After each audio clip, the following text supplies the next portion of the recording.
It's a given in black communities that education is the key to social and economic growth. It's what we believe, it's what we teach our children. But there's new research out of Brandeis University in Boston that shows that that may not be enough. The wealth gap between blacks and whites has tripled in the past 25 years.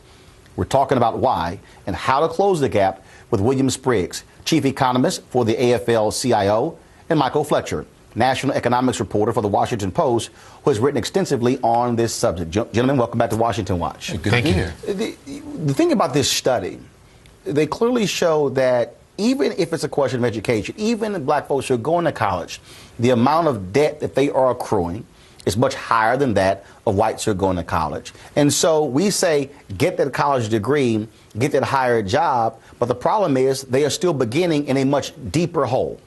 That's correct. And the other thing about it is that this wealth gap, this is accumulated differences in income.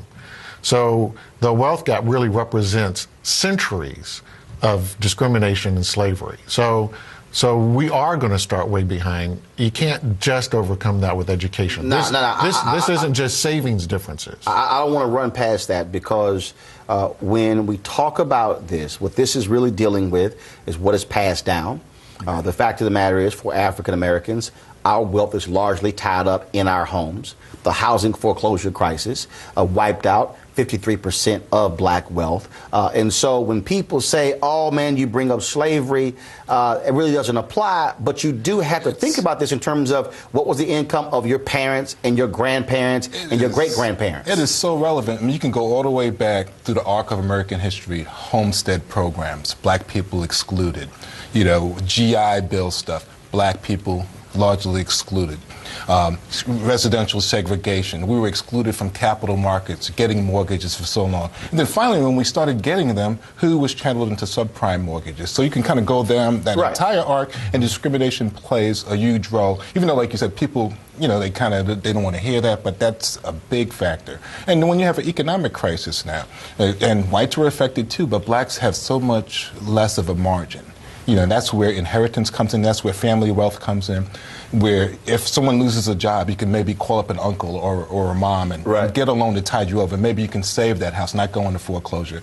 African Americans have so much less latitude when it comes to that, and that's because of the history. So how do we? I love to talk about from a spiritual standpoint. How do you stop the generational curse? How are you able to reverse this? What are the possibilities? What are the strategies to begin to say, look, today I don't want my children to be in this position.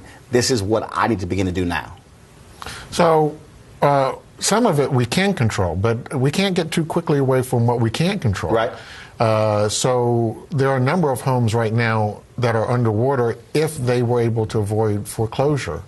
And so we do need to have continued focus on efforts from the administration, now that Fannie and Freddie practically own America's housing stock, to find ways to get people from being underwater, to forgive the debt, to get the price of the loan down to the value of the home. And let's be honest, the Obama administration, they frankly had a checkered history when it comes to dealing with the housing issue. Have housing plan after housing plan. We've had Secretary Sean Donovan on this show, and every time he comes back, I'm going, what, a new plan? That tells me the previous ones were not working as well, Michael. Indeed. They've been worried about moral hazard, right? They don't want to encourage, they don't want to reward people who are, quote unquote, irresponsible in getting loans. So they do these kind of incremental things that don't really get to the core of the problem.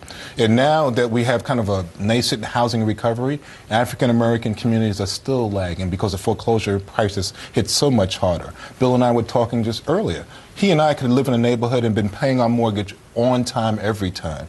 And if we have neighbors who didn't, we're hit wealth-wise too, because our housing values go down, and that's what's affected so many African American people. So you have to find a way to sort of undergird the housing market. And going forward, it's two things: education and housing are still, even though they've hurt us in a way, they're still the keys to building wealth. Like African Americans still, you know, I mean, home ownership is still the biggest source of wealth, even for whites and for blacks. Because one of the points that I've made on this show as well is that we talk about what you can also change, whether education comes in, is that for African Americans, once you begin to make, let's just be honest, $40, $45, $50, $60, $70,000, and let's not talk about six figures, you now all of a sudden are supporting a bunch of other family members, and that also is impacting wealth as well, because you look back and you said, man, I loaned out 5, 10, 20, 30, 50, 100,000 some odd dollars. The other area, though, that people haven't paid as much attention to has to do with our pension plans. When the stock market collapsed, $1 trillion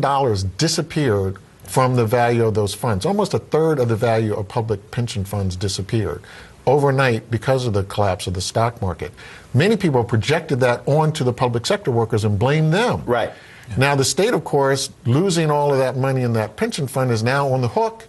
They have to come up with the money to make up for it. So yeah, they're going to go after the workers. And we, unfortunately, sometimes buy into the idea that, oh, their pension funds, they're too fat and they were promised things that we can't deliver on. And we're not holding accountable Wall Street for all that we have been paying for out of this downturn. And let me just add to that, blacks are disproportionately affected. When you talk about cutting government worker pensions, because that's been one area of the economy that's tended to hire us, up to our education level, pay us equally, and that sort of thing. So you have African Americans disproportionately employed by government. Many of us, that is the backbone of the black middle class.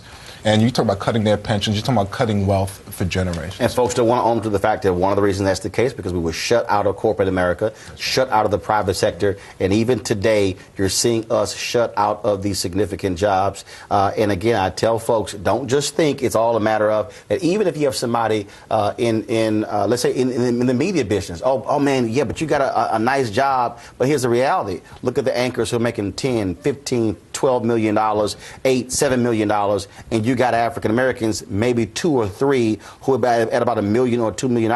That's a huge gap between the two, and it goes to show you again the ability to create wealth, pass down wealth, and build it up to be able to expand businesses, things along those lines. All of those things are tied to it. That glass ceiling is real for us, and so yeah, we got to deal with it.